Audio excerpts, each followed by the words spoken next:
nowhere, like on the Eastern Shore. Her gong gong, she was, really influenced by him, and, he grew up in,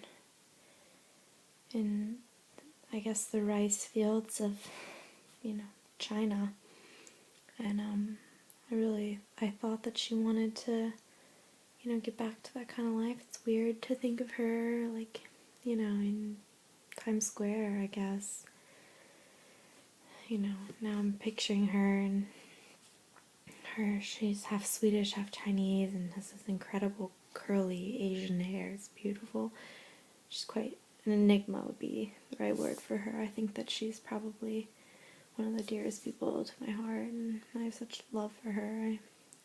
I wish she could have come to some of the games this year. She came last year to the LSU game, and we had so much fun. It was so good to realize that a friend that had been one of my best friends in childhood, I could continue to be friends with them. And I think that's, when somebody's, clicks with you, is when you can come back 12 years after the fact, and it's like they never left, and nothing has changed, and the relationship is still the same. And it's really a wonderful dynamic in that we only talk probably, 10, 15 phone calls a year, and yet,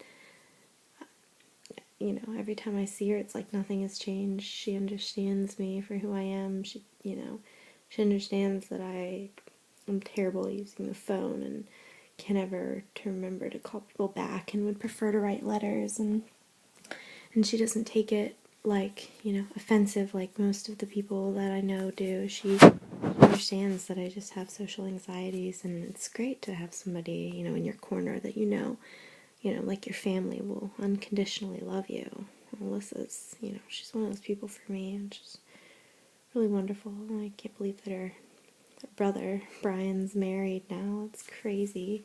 He did well. He married that cheerleader for the Ravens, and I guess they're happy, but it's so weird because I remember him being in 11th grade and thinking that even though he was so much older than us, he was so young, and now I guess he's settled down.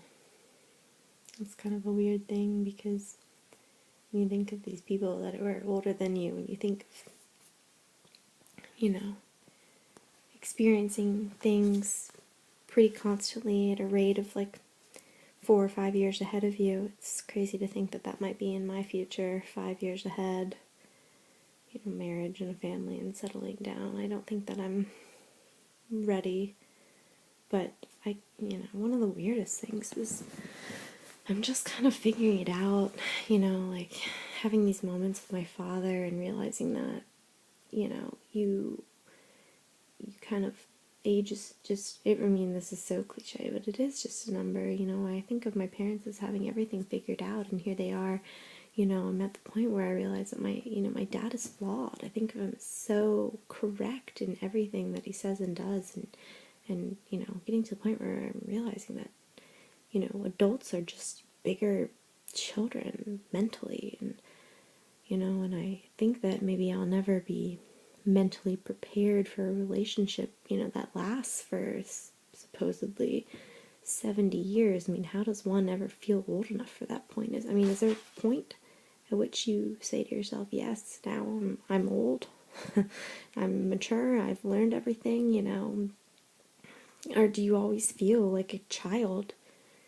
I see things on TV about people who are 21 years old and, are millionaires and, have invented things and who've written novels, and, these people who have their, or even, my peers who graduate and decide not to go to grad school and instead to enter the workforce, these people who have like lives and jobs and husbands and children, and all I can think is, oh my God, I'm still that 12-year-old trapped inside of, this 21-year-old, 22-year-old body. I guess I'm almost 23, but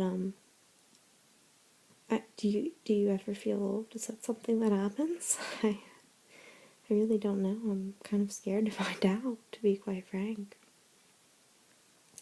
So he made me think about my Tutukas. I miss him. I did really well last year, but this year I've been very bad. I've been so busy. I haven't had any time to write him letters, and I know that I should write him like 15 right now. It's breaking my heart because he lives for these freaking letters that arrive in the mail. He doesn't do modern communications. He's, and I'm the only grandchild out of 12 who ever wrote him letters, even though he asks every time we see him, and I just, the guilt, it's like a weight. I don't deal well with guilt. It hangs over my head, and I become really paralyzed, It's not something that I like to think about.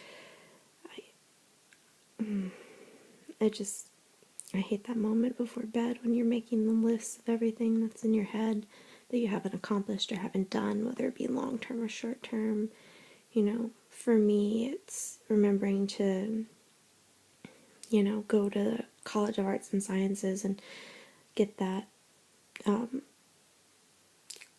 credit from calculus from high school cleared, and going to North Star and getting the K in my last name, which is misspelled as an H, changed on my state license so that I am not illegally practicing medicine, and to do all of these things. And every night I lay down, I swear to God I got this from my mother, but every night I lay down and I think about these lists of things that I can't handle and haven't done and haven't gotten around to, and it just, it crushes me, it paralyzes me. It's so, I don't know if everyone else does this. I guess we're going to find out when I present this to the class, but it's a terrible feeling of, failure. These lists, I can't escape the lists. I probably should stop making them, but they dominate my life. Everything's a list.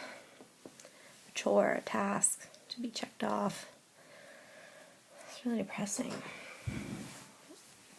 This bathtub is steadily becoming more uncomfortable. I know that I said 3 hours, but I'm beginning to wonder if anyone can really talk to themselves for 3 hours without their mouth either drying out or their brain becoming mush, and mine's pretty much mush, I guess, at this point. I've had such a hard week. I can barely make it through my day-to-day activities. I feel old, like I have health problems that a 22-year-old shouldn't have. Who has a colonoscopy at 22? Probably no normal person. I think that, mentally and physically I'm exhausted. I think sometimes I just wonder if I don't know, I'm not sure which is going to give out first, the mind or the body, but, I shouldn't, this is a selfish thought, but I don't think that a 22-year-old should feel this way. They say that I'm at the peak of my, energy and ability to stay awake and all these other things, and here I am. I just feel lethargic. It's probably the best word. It's sad and shallow and stupid. Stupidity has come into play this semester, I think, for the first time. I've finally reached a point at which my classes are challenging me, and I don't like it. I always breezed through school, and it was always easy, and they're engaging me, and, in high school was something I sought, and I guess I've, let myself slack. It's kind of sad, but the fact that I'm taking classes that don't pertain to things that I want to study, I guess I've become a little, snobbish and a little highbrow. I like this, no offense to Beckett, but this is something that I would never have chosen to study if I didn't need an English degree to accomplish what I want. And it's sure been interesting. I wasn't kidding when I said it melted my brain, literally. That's probably the most apt description, because never before have I felt so incompetent.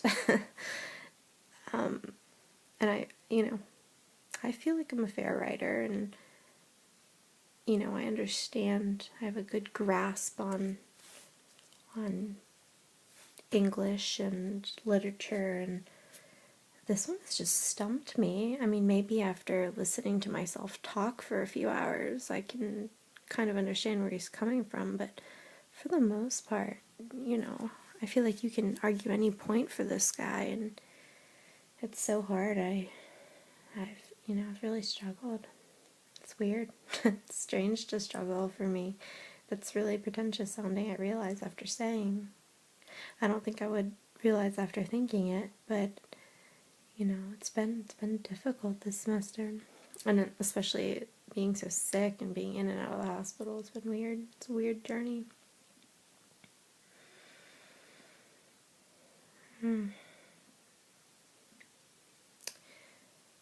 Jaden's sister, I guess, is pregnant. She told me this weekend, and I feel so. She had this conversation with me. She kind of pinned me in the corner at a party and told me about it, and it's Chris, this guy I went to high school with, is the father. It's so weird. He's in the Air Force, which the military is a very strange profession to me because they ask you to be an adult at such a young age, and I feel like, at 18 he was in the workforce, and at 22 he's so old, and we're, we're 4 years behind. It's kind of a weird dynamic, so I'm kind of fascinated by that, to be quite frank. Kind of like Michelle and Rick. I can't stop thinking about her and her wedding, and God, and those damn starfish. I'm so sick of seeing starfish. I wish, I love her so much. I have 4 girl cousins, and she's the closest to me, but I really wish that she would have picked someone else to be her maid of honor. I think that Jamie could have done a much better job, which is perhaps incredibly, it's terrible to admit that, it should be an honor, but it's not. It's so much work and so much money that I don't have. I'm in college, and she expects me to, pay for bachelorette party and the bridal shower, and I just don't have the resources to do that. I wish she would have waited 5 years. I know she's 24, but I wish she would have waited until I could at least pay off my student loans before she asked me to do something like this. I know that when she's mine, I'm probably, that is, if I saw this thing online about old cat ladies. I don't, sometimes I question whether I'm ever actually going to be able to commit to somebody. It seems, on the superficially, I question always, whether I'm ever going to find somebody to get married to, and, that whole romantic, finding somebody who fits your everything. But if I'm really being honest with myself, my fear is finding somebody who's good enough for me and who treats me well, and not wanting them anymore, because I get bored so quickly, and and I might raise a ruckus about being, treated badly by men, but the truth is I pick these men who are terrible for me, and then expect them to be Prince Charming, and then when I finally change them and they improve themselves for me, I'm bored and I get sick of them. And that's such a sick, I don't understand where that came from. I had the best childhood, I have a very strong, wholesome family model. My father is an incredibly strong individual. He treats my mother very well. We have a really lovely family. Where did I, get this need? I don't even, this need to fix people, but I really don't need to even ask that question, because I know the answer is my mother, and because she's such a pleaser, and I inherited that need to, like with Harvey, it's literally tearing me apart, this need to please. It's such a strange dynamic. It's like almost like a subservience, and I'm looking for this gratification of having helped someone. I think that's where the medicine comes into play for me, but it's also selfish, because I know that every time that I do something for him and he doesn't thank me enough, I get upset. I